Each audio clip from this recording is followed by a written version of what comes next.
Hello.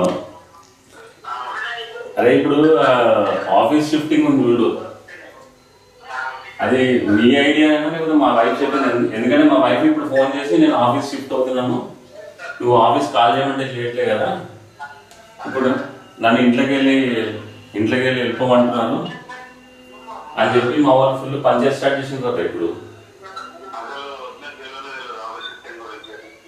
మరి ఇప్పుడు office shift అయిపోతే నేను ఇప్పుడు వాళ్ళ అమ్మ వాళ్ళ అయ్యా వచ్చిందంటే మొత్తం పెద్ద గేమ్ నడుస్తుంది అక్కడ, షో ఏదో. అయితే నాకు పర్సన్ మీ అమ్మ రవి ఆఫీస్ షిఫ్ట్ చేయడు కదా, ఇది మా వాళ్ళు ప్లాన్ చేసి పెట్టించిందా అయిందా అనుకుని. అయితే మా వాళ్ళు ఇప్పుడు ఫోన్ చేసి ఆఫీస్ షిఫ్ట్ అవుతామంటున్నారు సామాన్లన్నీ తీసుకొని. నేనన్నా నువ్వు ఆఫీస్ నుంచి షిఫ్ట్ అవుతావు, మా ఇంటికి వెళ్ళిపోను కావాలంటే. ఇప్పుడు మీ అమ్మ నాన్న నీకు ఇవ్వాలనిపిస్తుంది, నా కోసం ఎందుకు తీసుకుంటావు? నేను ₹1 కూడా తినను మీది. నేను ఫస్ట్ ఖాళీగా ఉన్న ల్యాండే నేను కొనుక్కొని నీకు ఇల్లు కట్టిస్తాను 30 లక్షలు పెట్టి. నువ్వు జస్ట్ బాగాలేదని గుళ్ళు ఉంటేనే నేను కరిగిపోయి వచ్చి తెచ్చుకున్నాను. నేను నీతో పాటు మీ అమ్మ వచ్చింది, మీ అమ్మ తీసుకెళ్ళింది ఇంటికి. మీ అమ్మ ఇవ్వాలనిపిస్తే తీసుకో, లేకపోతే లేదు. కానీ అంటే మా అమ్మ గురించి ఎందుకు మాట్లాడతాను, మళ్ళీ ఫుల్ అయింది. అంటే వాళ్ళందరూ మొత్తం ముందే ఉన్నట్టున్నారు, వాళ్ళ అమ్మ వాళ్ళ నాన్న కూడా.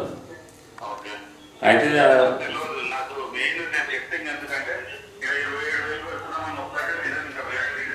దానికంటే ఇప్పుడు 12,000 షిఫ్ట్ చేస్తే అయిపోతుంది. నేను నీకు ఎందుకు సతీష్ చేస్తారు, కానీ మనం కూడా ఎంజాయ్ చేసుకున్నాం. ఎందుకు ఇష్టం లేని పని చేయడం ఆల్రెడీ చెప్పేసాను కదా క్లియర్గా.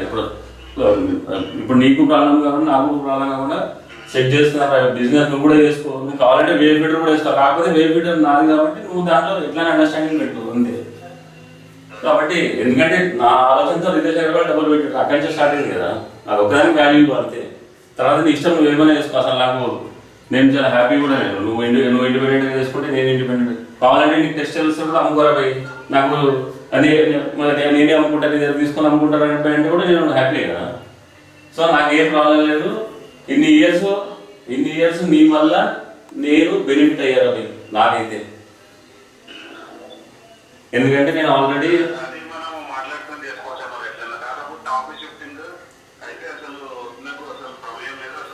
అయితే ఇప్పుడు ఆఫీస్ షిఫ్ట్ అయిపోతాని ఫుల్ లొలి చేస్తే నేను చెప్పిన ఆఫీస్కి రావద్దు, నువ్వు సపోర్ట్ దాకా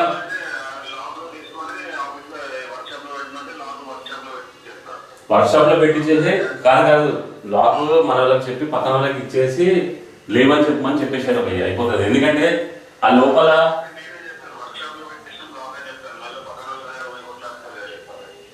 ఇప్పుడు పక్కన వాళ్ళ దగ్గరికి ఎట్లయినా కొట్లాడతారు. నువ్వు ఏం చేసినా నీ దగ్గర పెట్టుకో కొన్ని రోజులు, 2-3 రోజులు.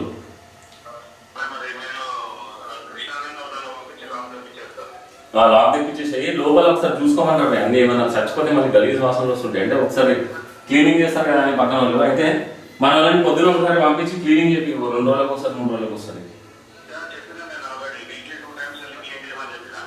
ఓకే. అయితే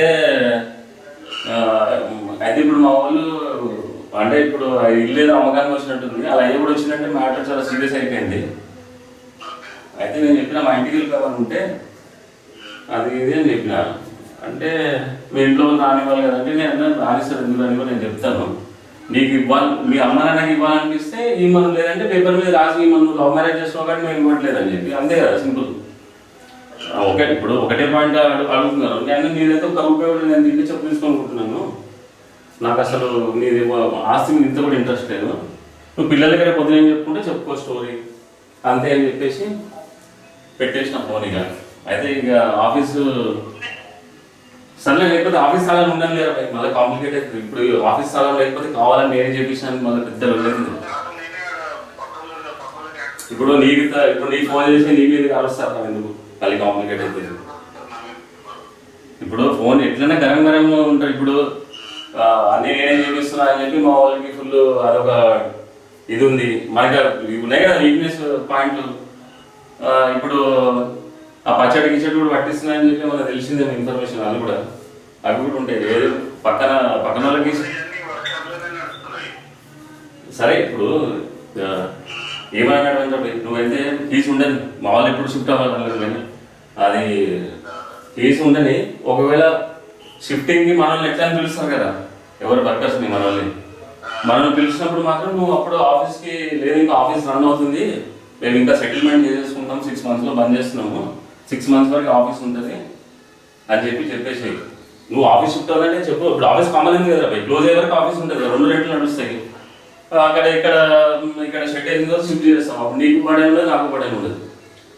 అప్పుడు ఇప్పుడు ఆ రీఫిడర్స్ వచ్చే డబ్బులు ఫస్ట్ ప్రిఫరెన్స్ మన వాళ్ళకి ఇద్దాం రవి. వాళ్ళకి ఖర్చు లేదంటే మిగిలే మనం తీసుకుందాం అంతే. అట్లా వాళ్ళకి మనకి బడం కాకుండా అటు సైడ్ ఏదో టెంపరీ స్కూల్ సైడ్ ఏదో వేసేది రవి, వేసేసి అనుకుంటారు అంతే.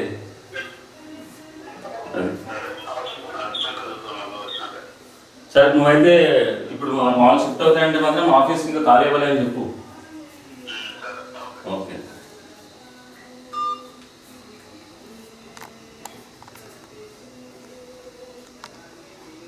కట్ చేశారు.